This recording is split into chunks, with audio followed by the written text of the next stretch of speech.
एक बड़ा ज्यादती हुई है कि ये हमारा टूल प्लाजा है बहावलपुर रोड के ऊपर, ये कैंपुर के साथ इस ठेकेदार ने गालबन को बिहाड़ी का ये एक बच्चा है, ये शुगर का पेशेंट है, 500 से ऊपर इसकी हर वक्त शुगर, ये 3 बच्चे हैं।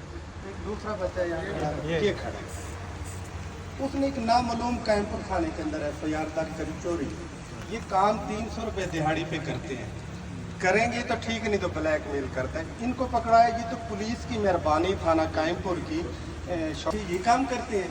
इन्होंने तफ्तीश करके फ़ौरन ही घर 1 घंटे बाद भेजिए, भाई ये बच्चे नहीं, आप ये ज्यादती करते हैं, आप ब्लैकमेल करते हैं, बल्कि उनको शटअप कॉल दी, उन्होंने प्रेशराइज भी किया बेलॉस। हम थाना कैंपुर के SHO को भी अप्रिशिएट करते हैं कि इसको उन्होंने बड़ा ज़बरदस्त काम किया, और इनकी गश्त भी बेहतर है। जो आए दिन मोटरसाइकिल की वारदातें होती थी, इनकी इतनी गश्त होने की वजह से हम उस पर भी खुश हैं, इस पर भी हम अप्रिशिएट करते हैं। हमारी रिक्वेस्ट ये है कि चाइल्ड लेबर एक्ट के तहत इसके खिलाफ कानूनी कार्रवाई की जाए। ये जुल्म करता है, ये ज्यादती करता है ठेकेदार वहाँ से आके, ठीक है सर, ये बच्चे हमारी जिम्मेदारी है कि माशरे के अंदर निखार लाने में जो अल्लाह ताला ने इख्तियारात दिए हुए हैं उनको उसी हिसाब से इस्तेमाल किया जाए। इंशाल्लाह वी स्टैंड कमिटेड सर, और बहुत बहुत शुक्रिया आखिर में एक मरतबा फिर आप तमाम साथियों का कि यहाँ पे आप हिस्सा बने इस सारे प्रोसेस का, और आपने हमें अप्रिशिएट भी किया जिन चीज़ों